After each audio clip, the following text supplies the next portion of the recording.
Now you're changing how we're working.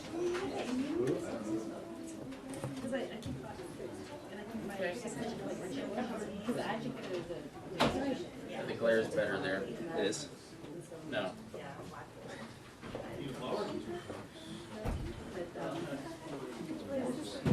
Yes.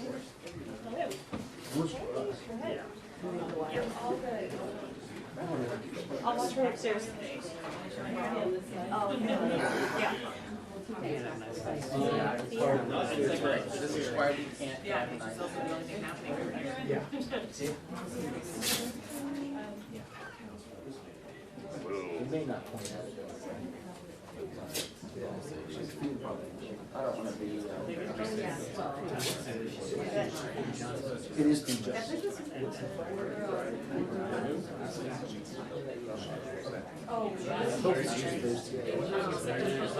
Because otherwise it's just part of the whole.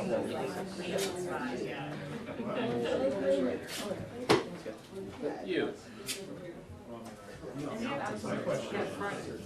What? The shutdown too. Oh, hold on. Check out the shirt.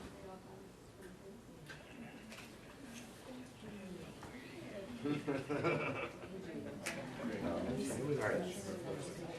Cool. Your hair on here.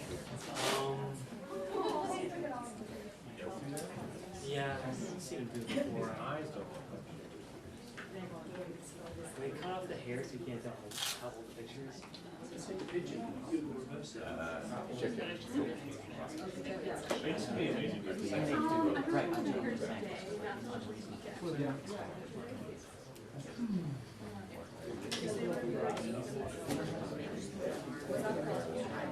Yeah, it's the CDS thing. Please. That one. Ready for this. So it's funny that they just appropriated that one. Exactly. Good man. Appreciate it.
There's like a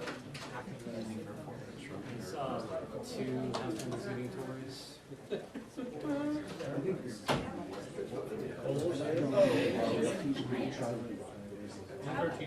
Motor vote? I like it. President Martin is very more serious person. I mean, if we need it all. So you know it means something. They want to do something better now. It may be very.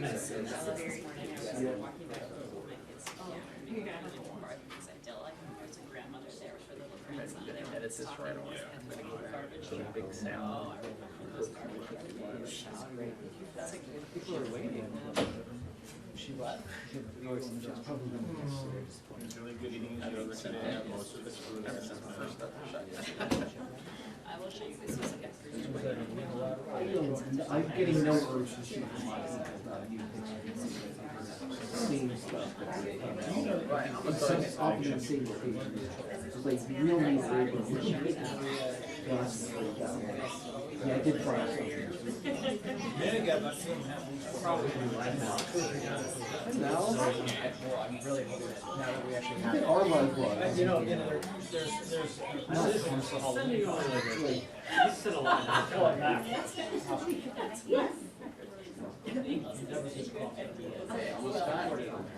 Assuming the stuff that's, we desperately need both. You know what I mean? You just, like, when you see another kid, you just know what to do. It's like, good job. You just don't know.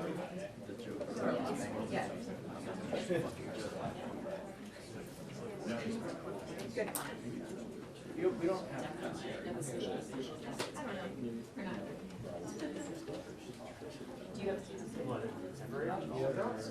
They've already got one with a plank set up and long one. Oh, is that what it was? I haven't been over. I thought I saw it in the post yesterday. Double check, the office number. And I didn't just give her. Yeah, it's same district.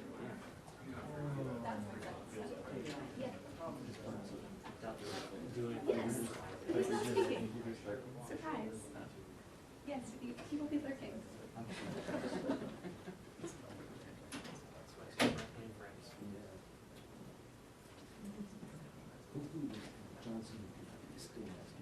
Yep, you're good. Sure. Good luck.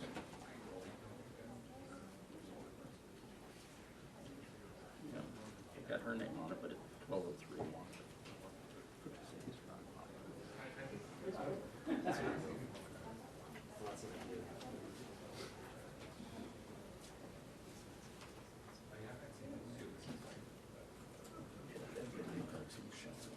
So she's here in town.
That's always at 24. Or 50.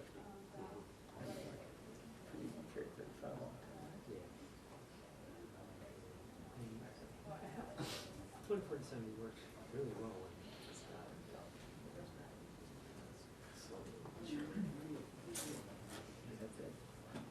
Follow focus problem. Maybe he's in the version 2. Everybody else in the staff has one except me. Guess me my question is for.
Heads up. Yes, gracias, thank you. All right.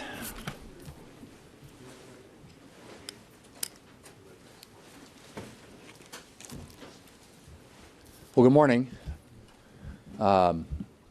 Leader Chuck Schumer may think that every day that goes by, the shutdown gets better for the political prospects of the Democrats, but every day that it goes by, it gets a lot worse for the American people. Now, Democrats, senators might start to feel that a little bit personally when they try to fly out of airports and you see some of the impacts that are already occurring with respect to TSA and air traffic control. And families around the country are already seeing the impacts, and it's about to get a whole lot worse. Because we just needed 5 more votes, 5 more Democrat votes that the Democrats wouldn't give us yesterday, the American people are going to miss a lot more and feel a lot more pain and miss a lot more paychecks in the very near future. So shame on the Democrats. Shame on the Democrats for doing this to the American people. I mean, look at that. Really? Every day gets better for us? Every day gets better for us. That's their thought about what this shutdown means. So shame on the Democrats for what they're doing to the American people. Republicans want our troops to get paid. We want our air traffic controllers to get paid. We want our TSA agents to get paid. We want our border control agents to get paid. And we have voted that way now in the United States Senate 7 times to open up the government. Democrats in the Senate are the last hurdle to getting the government open again and the American people back to work. But what? Instead, they decide to pander to their far-left activist base who are cheering what's going on here. And the Democrats tend to be so afraid, I guess is the only thing, or running scared from that far-left activist base, that they are willing to put that ahead of what's in the best interest of the American people. Well, it's time for them to get a backbone. It's really time for the Senate Democrats to show a little courage and put the American people ahead of their far-left activist base. They have a simple choice in front of them. Open up the government. Quit playing politics. Quit talking about how it gets better for us because we're looking at the polling and we think that we're winning. This is all that's between this country and their government being open again. It's this bill. You've seen it before. It's passed the House of Representatives. It's sitting at the desk of the Senate. It could be picked up and passed today, put on the President's desk where he has said he will sign it into law. The government opens back up. People get paid. Troops get paid. Air traffic controllers get paid. TSA agents get paid. Border Patrol agents get paid. And we get back to working on behalf of the American people. That's really, this is it. This is all that is between this country being back to work again, and it's 5 Democrats in the United States Senate. We have a majority of United States senators. 55 out of 100 senators are voting to open up the government. We need 5 bold, courageous Democrats with a backbone who are willing to take on their far-left activist base, join us in passing this. Could do it anytime. Send it to the President, he'll sign it into law. It's that simple. Something they've done 13 times when they had the majority here in the United States Senate and President Biden in the White House. 13 different times. Continuing resolutions are a routine practice around here. They don't get hijacked for extraneous policy writers, and we didn't do that. No gimmicks, no policy writers, no partisan attachments to the bill that came over that the Speaker and the House passed and sent to the Senate. It's just a straight-up bill to keep our government open so we can continue the appropriations process and get back to work for the American people. Speaker Johnson.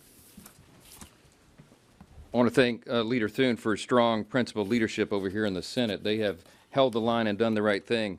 I'm so delighted that he keeps holding up our House product here.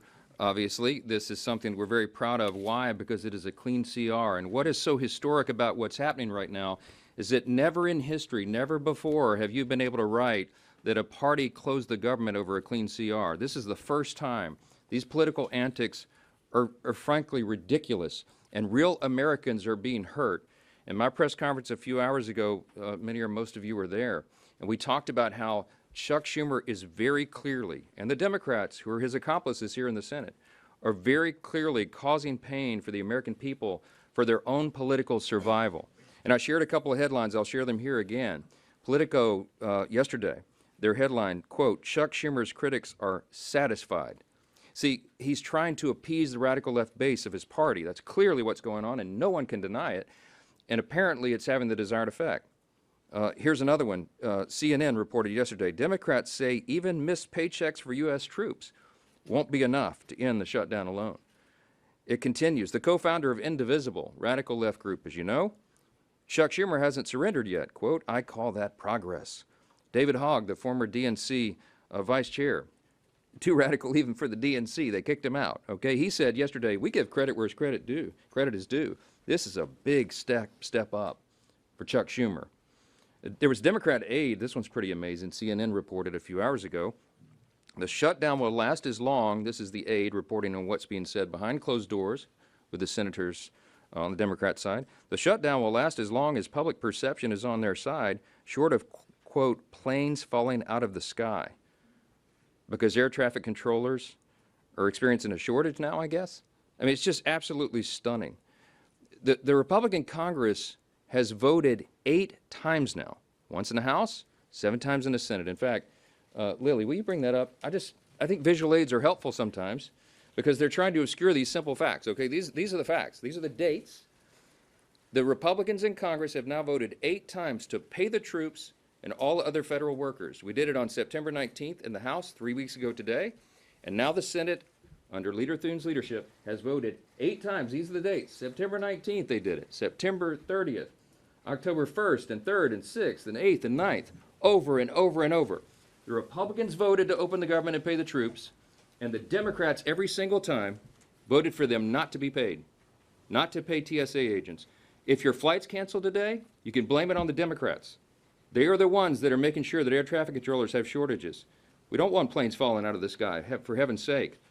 They're making a mockery of this, and it is outrageous to us. You've got 2 very even-tempered guys here. Thank you, Lily.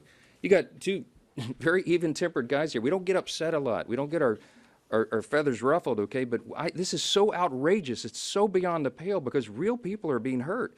You got 700,000 federal workers that will receive paychecks today, followed by an additional 400,000 workers on 10/14. That's their last paycheck.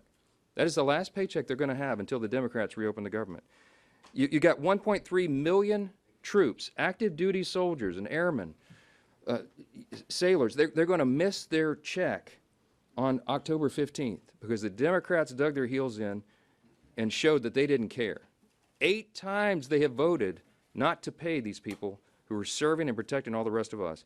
You have 2 million federal civilian workers and 1.3 million active duty military service members who are now going to be harmed. You also have Veterans Health Services and nutrition programs for young mothers and infants. They're all being stalled and encumbered. You've got FEMA services, flood insurance policies that can't be renewed or written while this is all shut down in the middle of a hurricane season. It goes on and on and on. The harm is real. It is very damaging, and it is outrageous to us that Democrats are playing games so they can appease their base.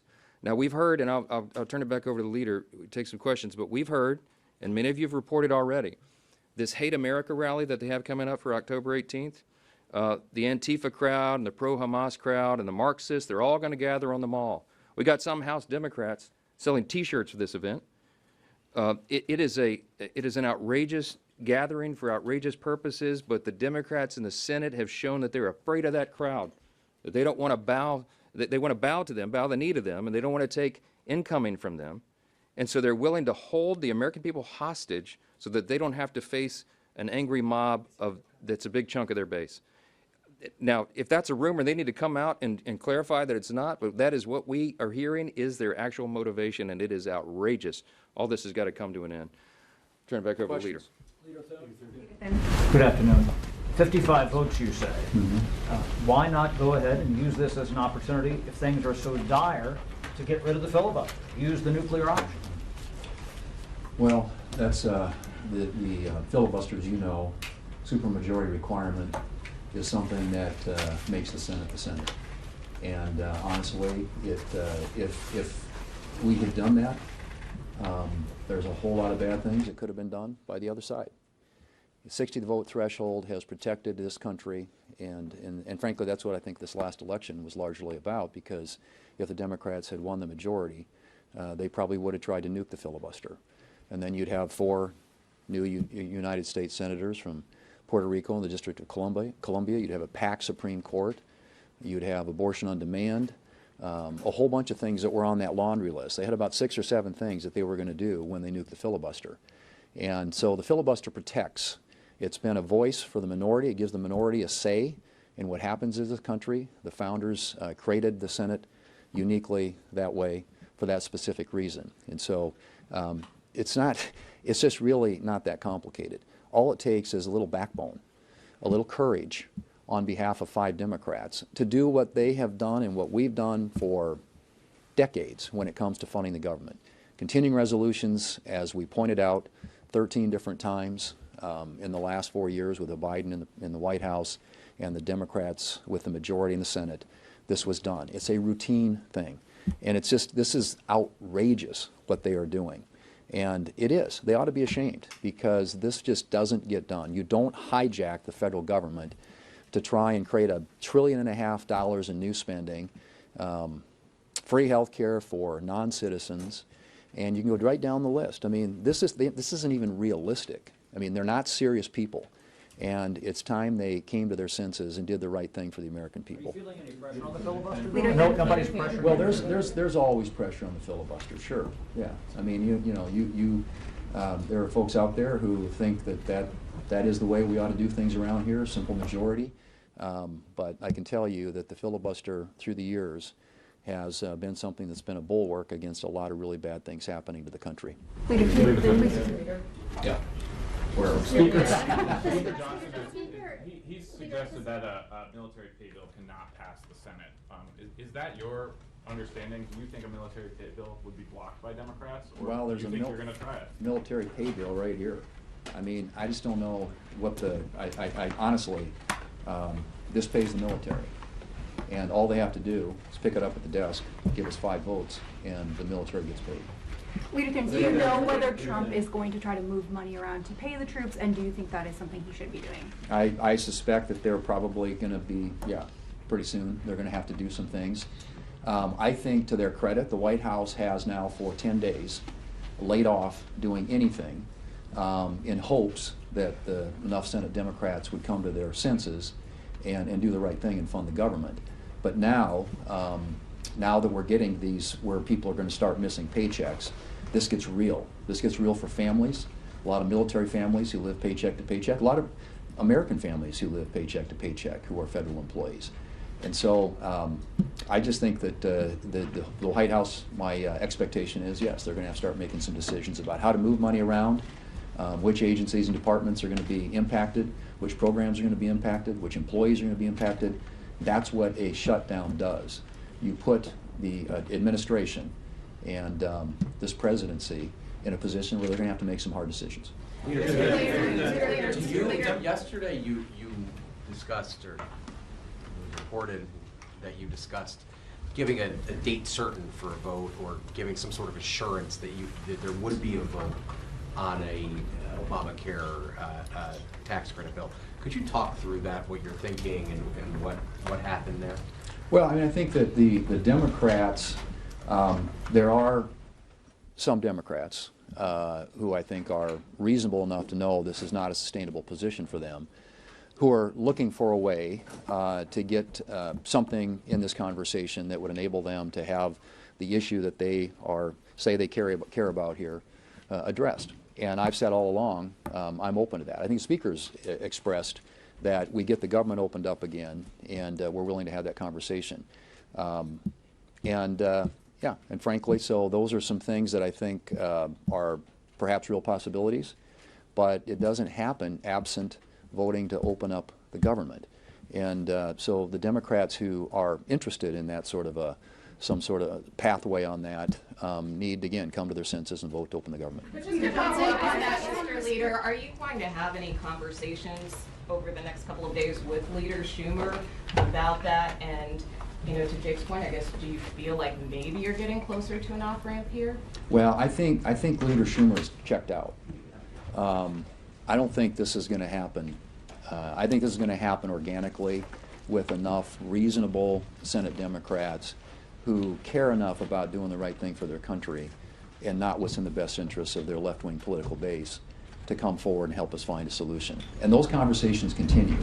But, you know, the insistence of the Democrat leadership on their you know, plan or nothing else is, I mean, I don't know how do you even come forward with a proposal that has $1.5 trillion in new spending, wipes out everything that we did last summer with the reconciliation bill, including the $50 billion that goes to rural hospitals, and wipes out all the provisions that banned free health care to non-citizens. I mean, really? You think that's going to pass the Senate or even come close to getting a vote in the House or a signature by the President? What they're talking about is unserious. It's been unserious from the very beginning. So, yes, if they want to sit down and talk about opening up the government and doing some of the things that I've suggested and we've suggested, which is, you know, allowing the conference committee to work on the 3 appropriation bills we passed, bringing other appropriations bills to the floor so we can start funding the government the old-fashioned way, and there's an interest on both sides in doing that. And yeah, a conversation about what we do on the expiring enhanced ACA subsidies. And there's a lot of conversations going on around that. But that doesn't happen until we get the government open. I wanted to know, you got a call with the Freedom Caucus and you said you were working on rescissions and that rescissions would come up again potentially. Rescissions is something that the Democrats have said is a reason that perhaps there's a lack of trust. Can you both address the question of trust with the Democrats as well as what rescissions are you talking about? Let's talk about trust. Who's in good faith? We sent over this clean document. We didn't load it up with any partisan priorities because we're not playing games here. We wanted to keep the lights on so that we can continue the appropriations process to spend the taxpayers' money more responsibly. I did a conference call within the last hour with the House Freedom Caucus and a lot of journalists, and one of the questions was, are you all concerned about the national debt? You're darn right we are. The Republicans are. The Democrats don't seem to care. We crossed this $37 trillion threshold. It is not a sustainable situation. It took us a long time as a nation to get into this financial hole, and we are doing everything we can in every possible way to get us back to sound fiscal responsibility. And what does that include? Well, not only an infusion of pro-growth policies like we implemented with the One Big Beautiful Bill, the Working Families Tax Cut package, so many things that are going to help the economy short-term and long-term. But also, we have to reduce spending. We have to. The government spends too much. It's too large. It does too many things. It does almost nothing well. As Reagan used to remind us, government is not the solution to the problem. Government is the problem. And so, are we in favor of reducing spending? Yes. We're trying to do that in a responsible manner. The reconciliation package that we passed saves $1.6 trillion of taxpayer funds. We eliminated fraud, waste, and abuse. We worked towards efficiency to get the government working better for the people. We're proud of that. There's no legislative body in the history of planet Earth that's ever saved $1.6 trillion or anything close to that. But it's the first of many steps. So we have to appropriate at lower, more responsible levels, not in a way that disenfranchises or hurts any American that relies upon vital services, but in a way that makes government work better for people. We're excited about that. A rescissions package is part of our process. I know the Democrats hate to cut spending in any way, in any form. But we are for that because we have to make government work better for people. If you look at the polling, the people's faith in the federal government is at an all-time low. Why? Because they don't see that it's being done well. And we are doggedly determined to get back to those principles. And so the Democrats are going to decry any limitation of spending. Watch them. Have you ever seen a Democrat ever want to reduce a federal program? Reduce the size or scope of government? No. They always want to spend more. We cannot afford to do that. We have to do it better. The Republican Party are the ones that are going to return us to fiscal sanity, and all of this is part of that. This simple CR is part of that. We didn't load it up with partisan priorities. We tried to make it simple because we had appropriators in the Republican and Democrat parties who joined together and said, in the House, and said, you know what?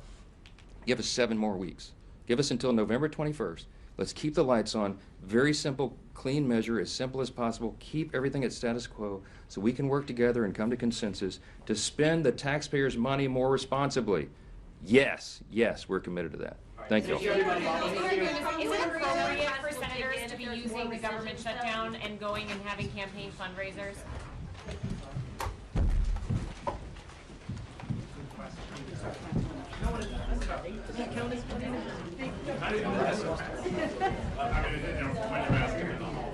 Damn.